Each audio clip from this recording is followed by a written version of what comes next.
Welcome to my channel friends, thanks for joining friends. आज की video में आप शुगर पेशेंट या डायबिटीज जो लोग हैं, ऐसे अफराद के अगर जख्म हो जाता है जो कि स्पेशली खासतौर पर पाँव पर होता है, तो जख्म होने की सूरत में क्या एहतियाती तदाबीर जो आपको अपनानी चाहिए या ऐसी कौन सी बातें या चीजें जिन पर अमल करना चाहिए। क्या आप मजीद के डायबिटीज जो लोग हैं, जख्म की सूरत में जो मजीद कॉम्प्लिकेशन या हेल्थ प्रॉब्लम हो सकती है या मसाइल हो सकते हैं, उनसे मजीद इन मसाइल और कॉम्प्लिकेशन से बचा जा सके, जो कि आप इन एहतियाती तदाबीर पर अमल करके बच सकते हैं। आज की वीडियो में वो प्रिवेंशन और एहतियाती तदाबीर के बारे में आप जान पाएंगे। फ्रेंड्स, वीडियो को स्टार्ट करने से पहले रिक्वेस्ट करना चाहूंगी, प्लीज चैनल को सब्सक्राइब जरूर कीजिएगा। इसके लिए सब्सक्राइब बटन पर क्लिक कीजिएगा, साथ बेल और ऑल के बटन पर लाजमी क्लिक कीजिएगा, क्योंकि इस पर क्लिक करने से आपको हमारी आने वाली वीडियो की अपडेट मिल सकेंगे। आप हमारी वीडियो जाओ सबसे पहले देख पाएंगे। टॉपिक की तरफ आते हैं, कौन सी एहतियाती तदाबीर है जिन पर आपको अमल करना चाहिए। इसके लिए आपको रोजाना रेगुलरली जो है वो सेल्फ चेक करना चाहिए, यानी अपने जख्म को जो है वो खुद चेक करते रहना चाहिए। क्योंकि अगर आप अर्ली स्टेजेस पर जो जख्म है उसको देख लेते हैं और उसकी ट्रीटमेंट लेना शुरू कर देते हैं, तो ऐसी सूरत में आप मजीद जो इन्फेक्शन है या जख्म की सूरत में जो कॉम्प्लिकेशंस हो सकती है उनसे बच जाते हैं। तो इसके लिए जरूरी है कि आप रोजाना जो है वो अपने जख्म को देखते रहें, ऑब्जर्व करते रहें, मुशाहिदा करते रहें, और इसके अलावा इस बात का भी शोर रखें, ध्यान रखें कि मजीद कोई और जख्म साथ ना बन रहा हो। ये भी आपने देखना है और खास तौर पर पाँव पे देखना है। और इसके अलावा आपने पाँव की जो उंगलियां होती हैं उनके नीचे और इनके दरमियान लाजमी चेक करना है, क्योंकि हो सकता है वहाँ पे भी जख्म हो चुका हो, लेकिन क्योंकि न्यूरोपैथी एक ऐसी हेल्थ कंडीशन है जिसकी वजह से इंसान जख्म अगर ऐसे लोगों को हो भी चुका हो तो उनको महसूस नहीं होता, तो इसलिए आपको चेक करते रहना चाहिए, जिसको सेल्फ चेक कहा जाता है। नेक्स्ट है कि जो डेड स्किन होती है या डेड टिश्यूज जो होती हैं, इनको रिमूव करना और साफ करना जो है वो लाजमी है, जो कि डायबिटिक पेशेंट के जख्म के अलावा बाकी लोगों को भी जो कि इस मर्ज के शिकार ना भी हों, लेकिन जख्म की जो डेड स्किन होती है, डेड टिश्यूज होती हैं, उनको रिमूव करना या उनको साफ करना जो है वो बहुत जरूरी है। क्योंकि इस डेड स्किन या सेल्स जो कि खत्म हो चुके होते हैं, इनमें मजीद बैक्टीरिया और जहरीले मादे जो वो पैदा हो सकते हैं, जो कि जख्म में होने वाला जो इन्फेक्शन है उसको बढ़ाने में मददगार साबित होते हैं। तो इसके लिए आप लाजमी डॉक्टर के पास विजिट करते रहें, ताकि वो आपकी जो डेड स्किन जो कि जख्म के साथ ठीक होने की सूरत में जब वो पैदा हो रही होती हैं तो उसको रिमूव करते रहें, या अगर डॉक्टर आपको कोई हदायत देते हैं, कोई तरीका बताते हैं, तो उसको लाजमी फॉलो करते रहें। नेक्स्ट जो तरीका या एहतियाती तदाबीर है, रोजाना नई पट्टी करना जो वो लाजमी है, यानी फ्रेश ड्रेसिंग करना जो वो लाजमी है। आपको रोजाना बाकायदगी से जख्म के ऊपर जो पट्टी की जाती है उसको चेंज करना बहुत जरूरी है, क्योंकि रोजाना पट्टी करने की सूरत में बैक्टीरिया कम होता है और इसके अलावा जख्म की जगह को जितनी नमी चाहिए होती है वो इसकी सूरत में मिलती रहती है। तो इसके लिए आप डॉक्टर जो भी आपको ड्रेसिंग या पट्टी इस्तेमाल करने के लिए कहेंगे, आप लाजमी उनकी हिदायत के मुताबिक अमल करते रहें। नेक्स्ट जो एहतियाती तदाबीर है वो यह है कि जिस एरिया में जख्म हो चुका हो वहाँ पे किसी भी किस्म का आपको बोझ नहीं डालना है, प्रेशर नहीं डालना है, क्योंकि जख्म पर प्रेशर डालने की सूरत में मजीद कट आ सकता है, जिसकी वजह से मजीद जो स्किन है उसमें गहरा जख्म हो सकता है, या फिर वहाँ पे अल्सर जो वो पैदा हो सकता है। वही खासतौर पर पाँव पर अल्सर जो वो इंसान के होता है। नेक्स्ट ये है कि कौन सी अलामत की सूरत में आपको फौरी डॉक्टर से राब्ता करना चाहिए, और स्पेशली खासतौर पर जब जख्म जो है पाँव के ऊपर हो, पाँव पर जख्म होने की सूरत में शुगर पेशेंट जो है इनको सफेद रंग का सॉक्स, सफेद रंग की जुराबें जो वो पहननी चाहिए। इनके पहनने का मकसद, क्योंकि ये एक ऐसा कलर है जो कि जख्म में खून बहने की सूरत में या फिर किसी भी किस्म का मवाद बहने की सूरत में सफेद रंग की जुराबों पर ये वाज़ेह तौर पर देखा जा सकेगा, नुमाया हो सकेगा, जिससे खुद इंसान को भी ये चीज ऑब्जर्व करने का और नोटिस करने का मौका मिल सकता है कि जख्म में से खून जो है वो बह रहा है, या फिर समटाइम ये इतना विजिबल होता है कि इंसान खुद भी देख सकता है। लेकिन समटाइम अगर थोड़ी मकदार में ये फ्लूइड बह रहा हो, खून बह रहा हो, तो जाहिर बात है ये सफेद रंग का जो सॉक्स इंसान ने पहना होगा, जाबे पहनी होंगी, वहाँ पर ये खुद ही नुमाया हो जाएगा और खुद भी इंसान को पता चल जाएगा, जो कि किसी और दूसरे कलर के पहनने की सूरत में नजर नहीं आता है। और आई थिंक इसीलिए मेडिकल हिस्ट्री में जो एक पट्टी जो कि अक्सर ड्रेसिंग के लिए जख्मों पर की जाती है वो सफेद रंग की होती है, या फिर अगर गर्म पट्टी की बात की जाए तो वो ऑफ वाइट होता है, लेकिन जाहिर बात है वो भी वाइट का एक करीब का कलर होता है। जरूर इसके पीछे भी यही सेंस होगी कि ब्लड जो वो नजर आ सके, जो कि किसी और कलर की सूरत में कभी भी नुमाया नहीं हो पाता है। So back to the topic, कौन सी अलामत में आपको फौरी डॉक्टर से राब्ता करना चाहिए। अगर आपको जख्म में जनजनाहट या सनसनाहट सी महसूस हो, जलन महसूस हो, या फिर जख्म के एरिया में किसी भी किस्म का कोई एहसास महसूस ना हो, यानी वो एरिया आपको महसूस ना हो रहा हो, जिसको सुन होना भी आप कह सकते हैं, यानी जख्म के हिस्से में आपको कोई भी एहसास महसूस ना होना। इसके अलावा मुसलसल दर्द रहना, और इसके अलावा स्वेलिंग या सूजन होने की सूरत में भी आपको फौरी डॉक्टर से राब्ता करना चाहिए।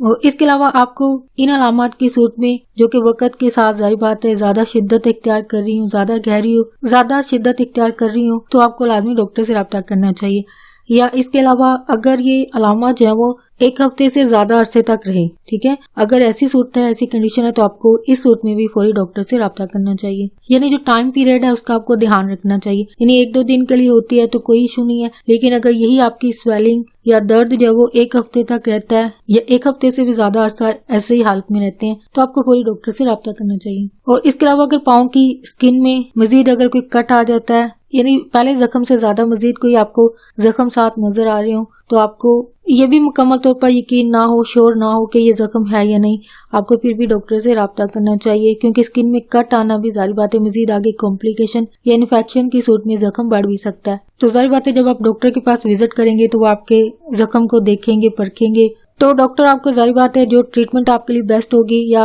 जख्म के मुताबिक जो ट्रीटमेंट जो वो राइट होगी या सही साबित होगी आपके लिए कि आपका जख्म जो ठीक हो पाए, ये डॉक्टर आपको एडवाइस करेंगे। या जो तरीका इलाज अपना रहे हो पहले से उसको चेंज करने की अगर जरूरत पड़ती है तो वो आपके लिए चेंज करेंगे ताकि आपको मजीद कॉम्प्लिकेशन से बचाया जा सके। इसके अलावा मजीद एहतियाती तदाबीर जो आपको अपनानी चाहिए, जो कि जाहिर बात है आपको जो कि आपके जख्म को ठीक होने में जाहिर बात है मदद देती हैं। तो आई थिंक अगर मैं पर्सनली और अपने पर्सपेक्टिव के हवाले से भी इन प्रिवेंशन के बारे में अगर अपना एक्सपीरियंस शेयर करना चाहूँ तो आई थिंक मैंने ये जो आपके साथ चीजें शेयर की हैं ये काफी काम करती हैं। यानी अगर इन पर अमल किया जाए तो आप जो शुगर पेशेंट है जख्म की सूरत में जाहिर बात है कॉम्प्लिकेशन तो होती हैं, जो कि लाजमी बात है, और बहुत सारे लोगों को इस जख्म की वजह से मौत के मुंह में जाते भी देखा गया है, जो कि आई थिंक आप भी इस चीज को अग्री करेंगे अगर आपने ऑब्जर्व किया होगा। अपने आसपास अक्सर हमें स्टोरीज सुनने को मिलती हैं या फिर अक्सर हमारे करीब के लोगों के साथ भी ऐसा हुआ होता है। आपका कोई भी एक्सपीरियंस है इस हवाले से प्लीज अगर आप अग्री या डिसअग्री भी करते हैं प्लीज कमेंट में लिखकर जरूर शेयर कीजिएगा। और अगर आपने कोई इस हवाले से जाहिर बात है आपका कोई एक्सपीरियंस रहा हो तो अगर आप शेयर करेंगे तो जाहिर बात है दूसरे लोगों की भी लर्निंग होगी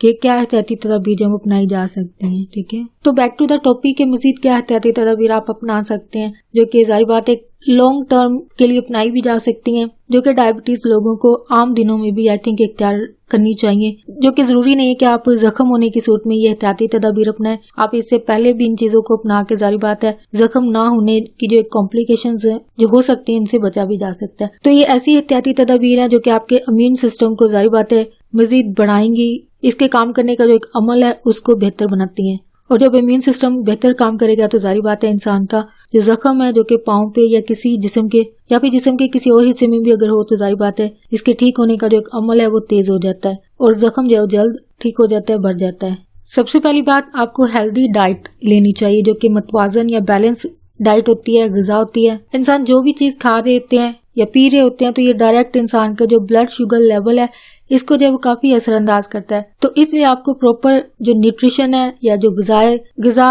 जो कि आप खाने पीने की सूरत में ले रहे होते हैं इनका ध्यान रखना आपको बहुत जरूरी है। और अगर शुगर पेशेंट जो है वो अपने ग्लूकोज लेवल को जो है वो अगर मेंटेन रखते हैं एक हेल्दी लेवल पर जब रखेंगे तो जाहिर बात है कोई भी अगर जख्म इनके हो जाता है तो वो जल्दी ठीक हो जाता है। यानी अगर ग्लूकोज का लेवल जो है वो मेंटेन रहता है, बैलेंस रहता है, तो ऐसी सूरत में जाहिर बात है अगर तो जख्म होगा तो वो जल्द बढ़ जाता है और जाहिर बात है मजीद इसके ना बनने का जो एक प्रोसेस होता है यानी जख्म नहीं होते हैं, तो इसके लिए जाहिर बात है ग्लूकोज का लेवल जो है वो बैलेंस रहना बहुत जरूरी है। यानी अगर ये बैलेंस होगा तो शुगर पेशेंट को जख्म भी नहीं होंगे। तो डायबिटीज, तो ऐसे अफराद जिनको डायबिटीज है ये ब्लड शुगर लेवल को कैसे कंट्रोल रख सकते हैं? ऐसे खाने जो कि प्रोसेस्ड होते हैं, जो कि बाजारी खाने आप कह सकते हैं, डिब्बों में भी मिलते हैं, इसके अलावा डीप फ्राई जो कि अक्सर बाजारों में आपको मिलते हैं, जो कि कार्बोहाइड्रेट्स होते हैं या फिर शुगर ज्यादा ऐड होती है, जो कि ज्यादातर जूसेस वगैरह जो डिब्बे वाले होते हैं उनमें शुगर जो है वो ज्यादा होती है। और इसके अलावा फास्ट फूड जो कि पिज्जा और दूसरे कई लवाजमात है जो कि अक्सर आपको बाजारों से मिल जाती है और आजकल काफी ट्रेंड है, घरों में लोग अक्सर खाते हैं और रोजाना की बुनियाद पर खाते हैं, जो कि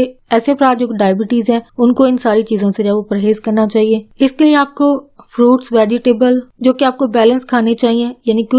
क्योंकि कुछ फ्रूट्स जो कि नेचुरल सोर्स ऑफ शुगर होता है यानी इसमें शुगर होती है, लेकिन कुछ ऐसे फ्रूट्स हैं जिनमें ये शुगर लेवल जो है वो काफी हाई होता है। तो ऐसी सूरत में जो भी आप फ्रूट खा रहे होते हैं जिनमें शुगर लेवल ज्यादा हो वो आप हाफ खाएं, तो इस तरह आपकी बैलेंस डाइट जो है वो रहती है। यानी अगर फ्रूट में से बात की जाए तो मैंगो जो है वो काफी इसमें शुगर लेवल होता है, तो इसकी मुतवाजन ग़िज़ा लेने के लिए ऐसे पेशेंट को चाहिए कि वो हाफ मैंगो या हाफ जो आम है वो खाना चाहिए, ना कि पूरा एक आम जो है वो खाना चाहिए। और इसके अलावा जख्म को जल्द ठीक होने में जो मदद करते हैं विटामिन, वो है विटामिन सी, जिंक है, और इसके अलावा प्रोटीन जो है वो जख्म के ठीक होने का जो प्रोसेस है उसको जो है वो तेज करता है, जख्म जो है वो जल्द बढ़ जाता है। इसके अलावा आपको एक्टिव रहने की जरूरत है, यानी आपको चलते फिरते रहनी चाहिए, एक्सरसाइज करते रहना चाहिए। इसके लिए एक्सरसाइज या फिर एक्टिव रहने की सूरत में इंसान के अंदर जो इंसुलिन है, जो कि एक हार्मोन है, इसके लेवल को जो है वो जिस्म जो है वो नॉर्मल रखता है, जो कि वर्जिश या फिर जो कि जिस्म को हरकत में रखने और चलने फिरने से ये चीज जो है वो मुमकिन हो पाती है। तो ऐसे अफराद जो एक्सरसाइज नहीं करते हैं या खुद को एक्टिव नहीं रखते हैं, तो जारी बात है ऐसे अफराद में इंसुलिन का जो लेवल है वो इम्बैलेंस हो जाता है।